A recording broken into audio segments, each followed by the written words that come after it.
April 28, 1945. The Elbe River.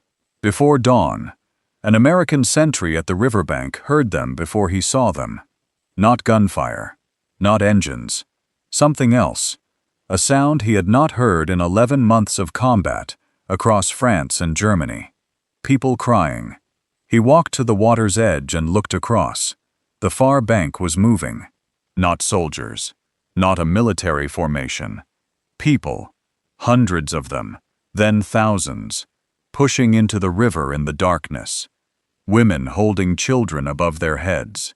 Old men wading chest-deep in water that was barely above freezing.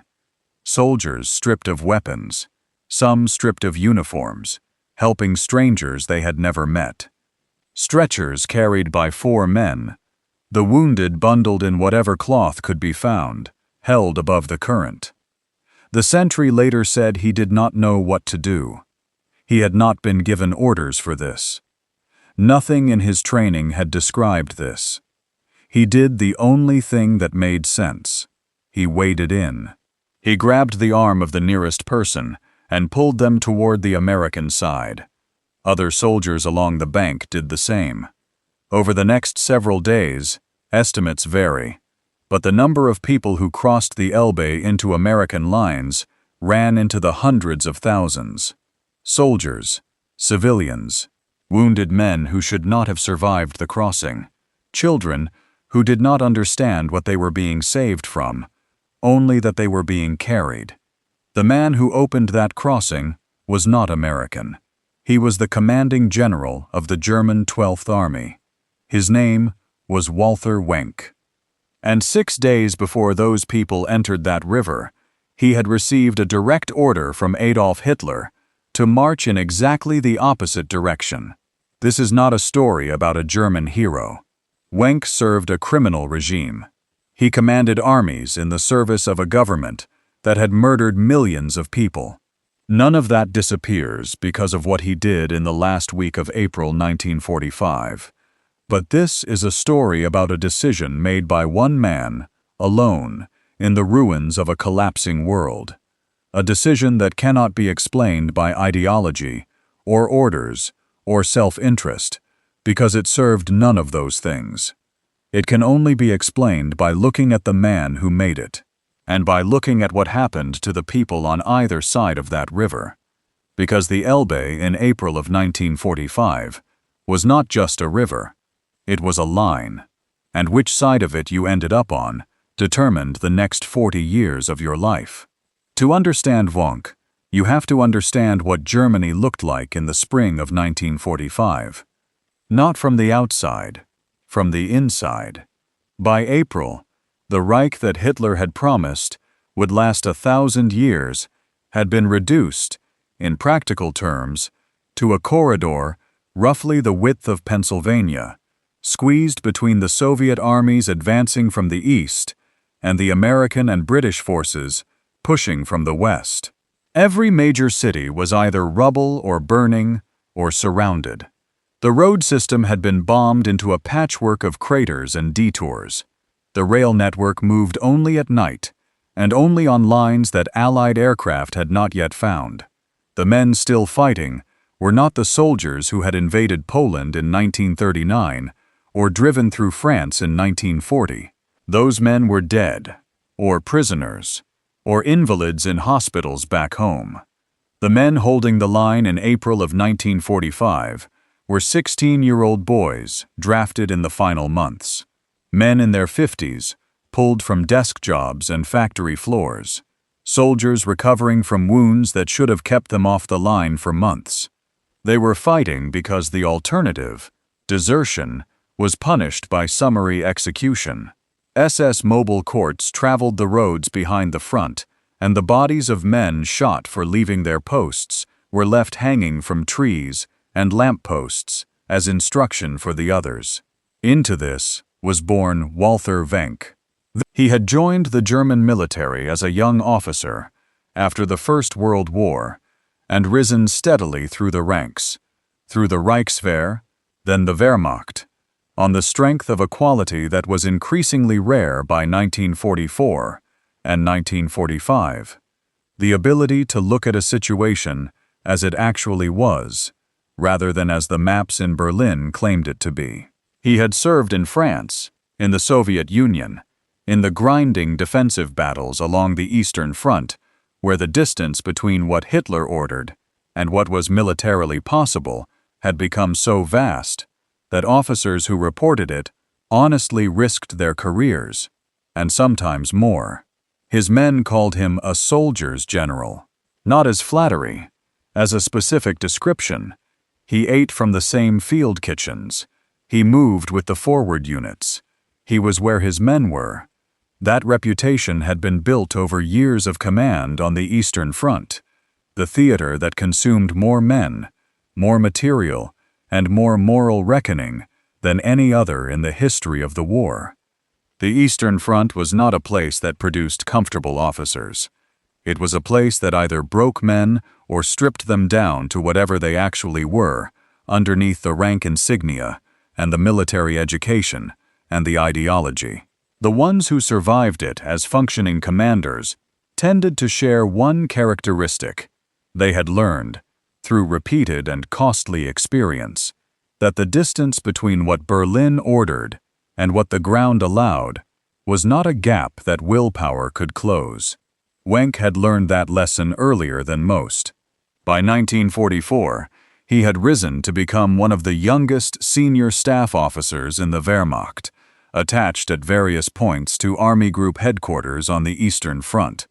His particular skill, the one that made him valuable to commanders who had learned to value it, and dangerous to commanders who had not, was his ability to look at a map and tell the truth about what he saw. Not what the map should show, not what the orders implied it showed, what it actually showed. That skill had limits in a military system where the man at the top did not want the truth told. By the spring of 1945, the limits had become the story. In February of 1945, not January, as some accounts have it, he almost ceased to exist entirely. Driving back from a meeting at Hitler's headquarters late at night, he fell asleep at the wheel. His car went off the road and into a canal. He was pulled out with broken ribs, a fractured skull, and damage that kept him hospitalized for weeks. He was still recovering when the call came in early April. Hitler wanted him back. Not back to the front in any general sense. Hitler wanted him specifically. He had been given command of the newly formed 12th Army, a force assembled from remnant units, training formations, and whatever could be scraped together from the collapsing Western Front. On paper, it was an army. In practice, it was the last coherent German military formation still capable of movement in central Germany. Wenck took the command on April 6th. He did not yet know what he would be ordered to do with it. April 22nd, 1945. The Führerbunker, Berlin. 50 feet beneath the Reich Chancellery, in a complex of reinforced concrete rooms that smelled of disinfectant and generator exhaust, Adolf Hitler was coming apart. The briefing that afternoon had been worse than any before it. The Soviet forces of Marshal Georgy Zhukov's First Belarusian Front had broken through the outer defenses of Berlin. The city was not yet surrounded, but the ring was closing. SS General Felix Steiner, ordered to counterattack from the north and cut off Zhukov's advance, had reported that he did not have enough men to do it. Hitler had waited for Steiner's attack all day. It had not come. What followed was described by every officer present as unlike anything they had witnessed in years of war conferences. Hitler screamed for an hour. He denounced the army, the SS, the general staff, his subordinates, the German people. He said the war was lost. He said he would remain in Berlin and die there. He said everyone around him was a traitor. Then he composed himself, and he issued an order. Wenck's 12th Army, currently positioned along the Elbe facing the Americans to the west, was to disengage from that front, turn 180 degrees, and march east toward Berlin. It was to link up with the German 9th Army, currently encircled by Soviet forces south of Berlin in the forests near a town called Elbe, and together they would break through to relieve the capital.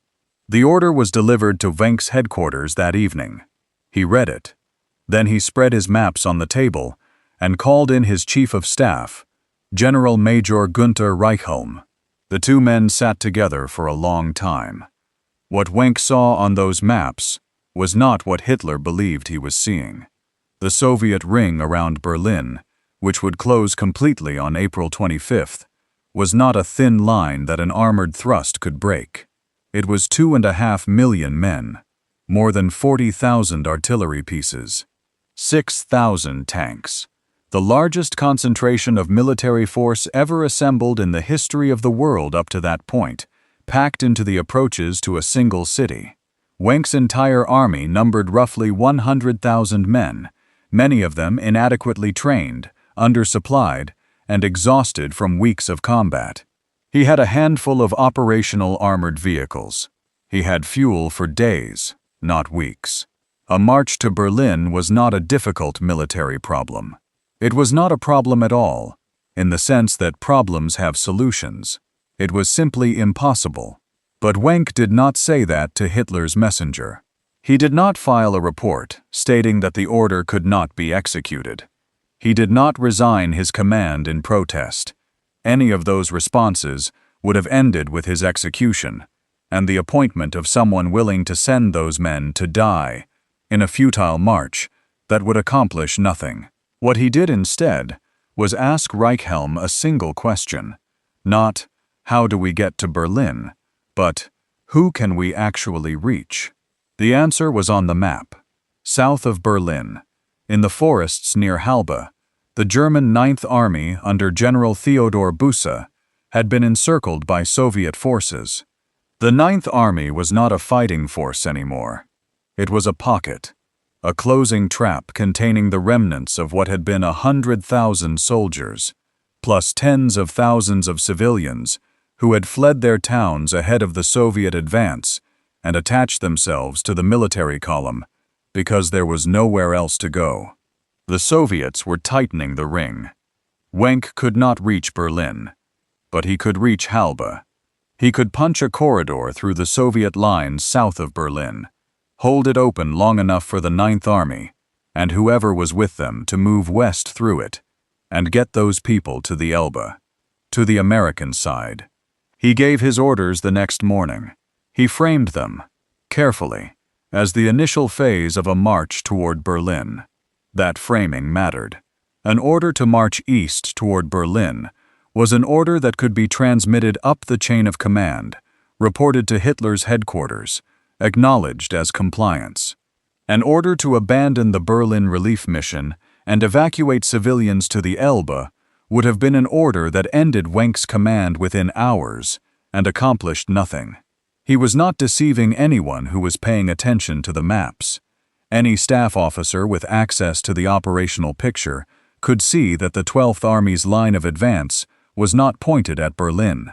It was pointed at the Elbe pocket. No one at Hitler's headquarters was paying that kind of attention to the maps anymore. He began moving east. What was happening in the Elbe pocket during those final days of April is one of the most documented and least widely known episodes of the last weeks of the war in Europe. General Busse's Ninth Army had been cut off since mid-April. The soldiers who remained, perhaps 60 or 70,000 of them, had been fighting their way west, trying to break out of the encirclement, since the trap closed. They were low on ammunition, low on food, and running out of the ability to care for their wounded. With them were tens of thousands of civilians, not stragglers, not people who had wandered into a military situation by accident, people who had made a calculation. They were mostly from the towns and villages east of Berlin, Silesia, Pomerania, the eastern reaches of Brandenburg. They had heard, through the network of rumors and whispered reports that substituted for news in the collapsing Reich, what the Soviet advance had meant in other places. They had heard about what had happened in Nemmersdorf, in East Prussia, the previous October, when Soviet forces had briefly overrun a German village and left behind evidence of what they had done there. The story had traveled. People understood what it meant. They had packed what they could carry and attached themselves to whatever military unit was still moving west. Now they were in the pocket. The Soviets tightening around them were not inclined to distinguish between the soldiers and the civilians. What the war had cost them on their own soil, 4 years of it. Leningrad besieged for 872 days. Stalingrad, the dead across 1,000 miles of steppe, was not a number anyone on the Soviet side needed to look up. It was present in every unit, every commander, every man with a rifle in those forests. What was coming for the people in that pocket was not a formal military surrender with prisoner of war processing and Red Cross inspections. They understood that. Wenck understood that. And on April 28th, his leading elements punched through the Soviet encirclement south of Berlin and opened a corridor. The corridor was not wide. It was not safe. Soviet forces pressed against it from both sides, and Wenck's units fought continuously to hold it open against counterattacks that came every few hours. It was wide enough. The Ninth Army moved through it first. What was left of it, soldiers who had been fighting and retreating for weeks, many of them walking wounded, carrying their rifles because they had no way to know whether anyone on the other side would honor a surrender.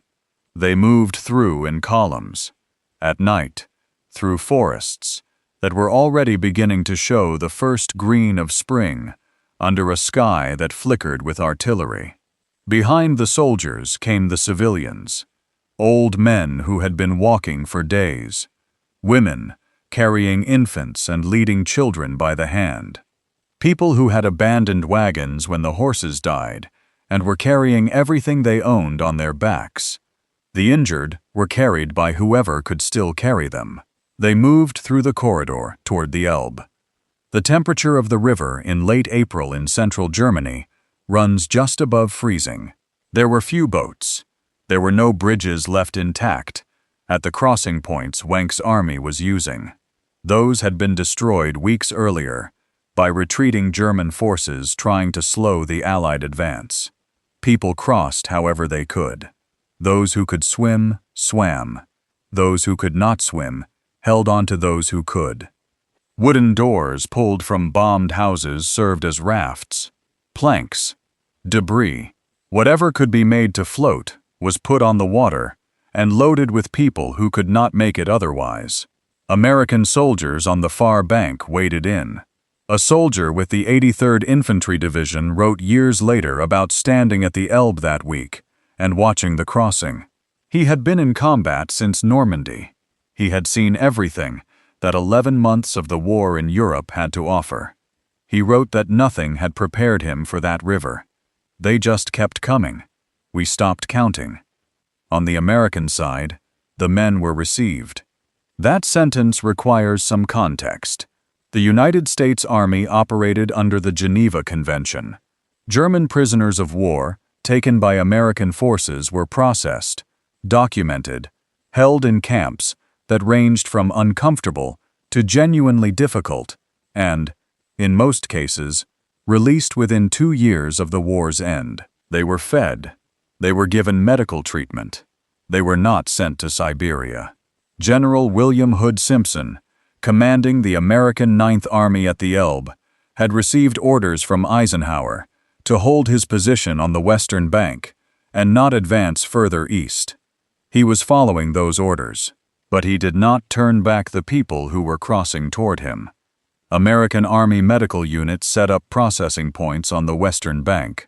Field kitchens were brought forward. Soldiers who had been treating combat wounds for 11 months found themselves handing food to children who could not remember when they had last eaten. The men and women who crossed that river in the last days of April 1945 entered American custody. They were alive. On the other side of the corridor, the people who did not make it through before it closed, the soldiers and civilians who were still in the pocket when the Soviet ring sealed again, a different process began. General Feldmarschall Wilhelm Keitel signed the unconditional surrender of Germany at Karlshorst, in the Soviet zone of Berlin, on May 8, 1945. For German soldiers taken prisoner by Soviet forces, that date was not an ending. Of approximately 90,000 German soldiers who surrendered at Stalingrad in February of 1943, roughly 5,000 returned to Germany. The rest died in Soviet captivity, from cold, from disease, from exhaustion in the labor camps of Siberia and Kazakhstan, where they were sent to rebuild what the war had destroyed. By 1945, the Soviet Union had 27 million dead to account for. The calculation of how German prisoners would be treated was not made in isolation from that number. German POWs in Soviet custody were assigned to labor battalions. They worked in mines, in logging camps, in construction projects across the Soviet interior. The death rate in those camps, particularly in the first years, was significant. Soviet records, not fully opened until the 1990s, documented several 100,000 German military deaths in Soviet captivity, a figure that Western historians believe significantly understates the actual toll.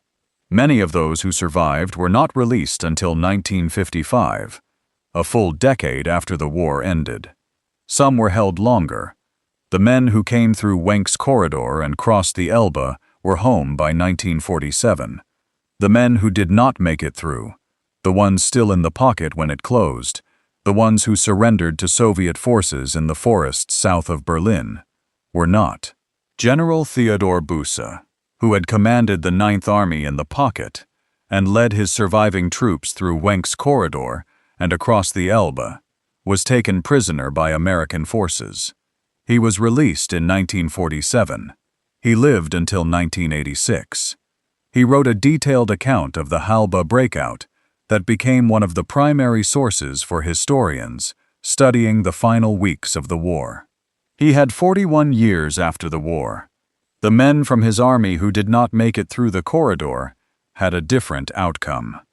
There is one more thing worth saying about the American soldiers who stood at that river. They had been fighting since Normandy.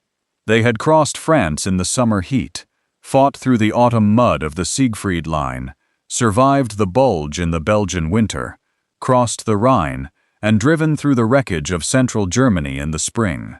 They had been at war for 11 months on the continent of Europe. They were not prepared for what they saw at that river, not because it was violent. The violence of the Elbe crossing happened on the other side, in the forests where Wenck's rearguard units held the corridor open against Soviet counterattacks. What the American soldiers saw on their bank was not combat, it was its aftermath. The human cost of a war that had been going on for 6 years, arriving at the edge of their lines in the form of people who had been walking for weeks.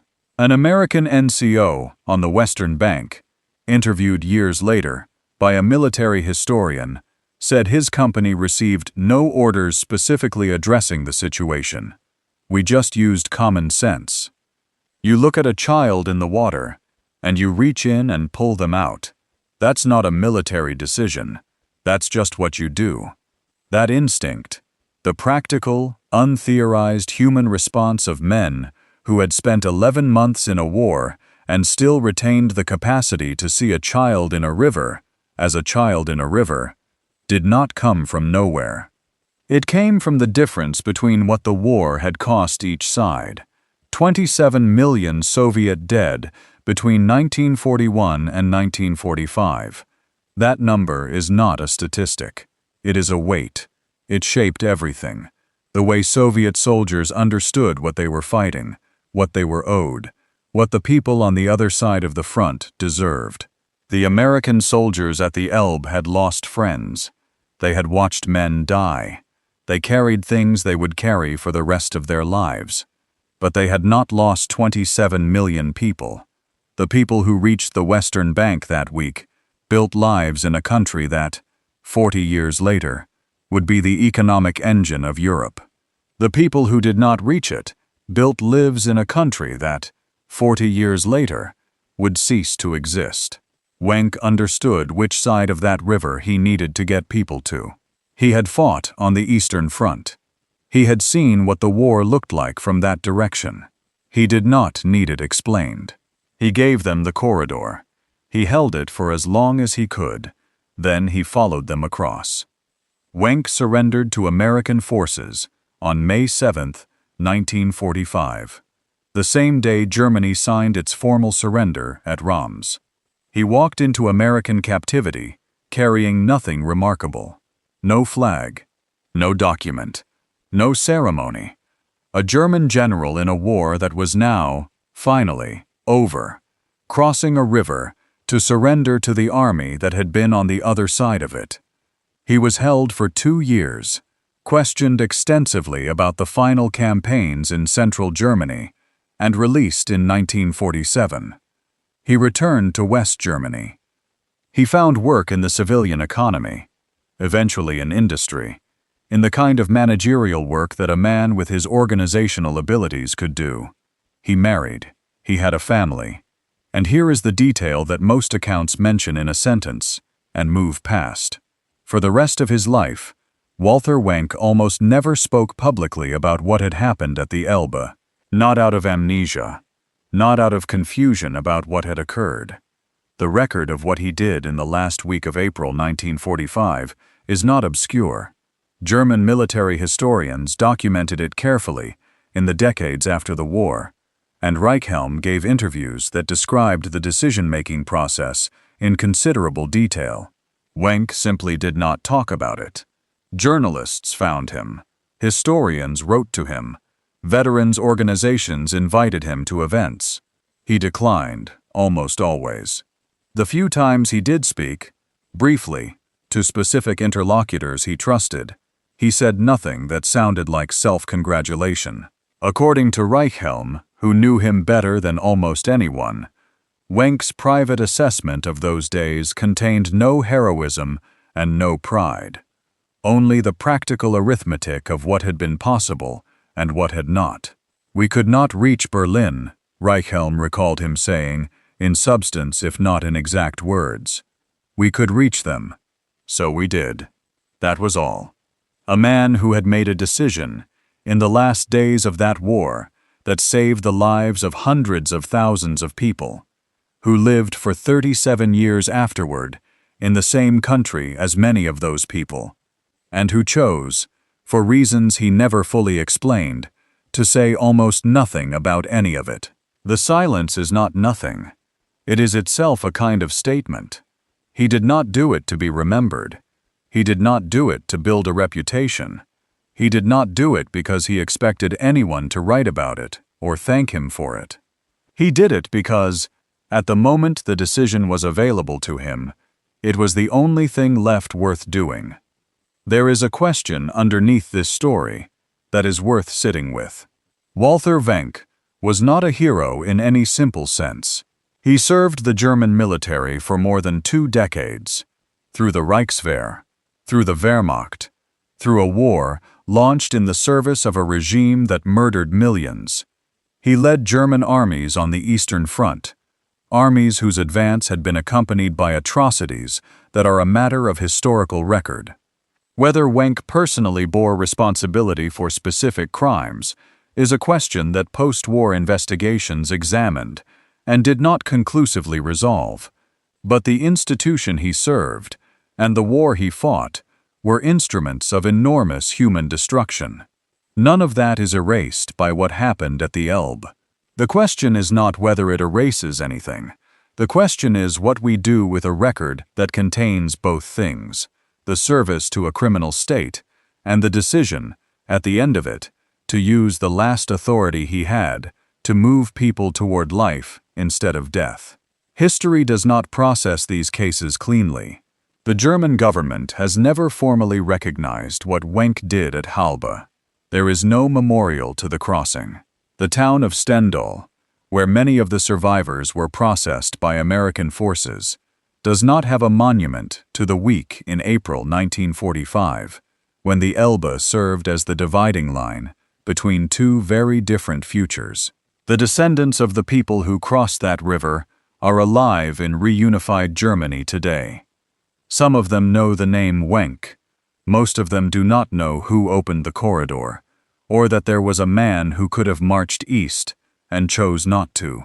When the wall fell in November 1989, and Germany unified the following year, the children of those who had crossed the Elbe met, for the first time since the war, the children of those who had stayed behind, the ones who had built their lives in the East, under a system that the people at the Elbe in 1945 had been fleeing. They were the same people. They spoke the same language. They had been separated by a river crossing in a single week in April 1945. One general's decision, one open corridor, one cold river. Walther Wenck died on May 1, 1982. He was 81 years old. He left no memoirs, no final interview, no record of ever returning to the river. He had lived 37 years after the war, in the same country, often in the same towns, as the people his decision had made it possible for to live.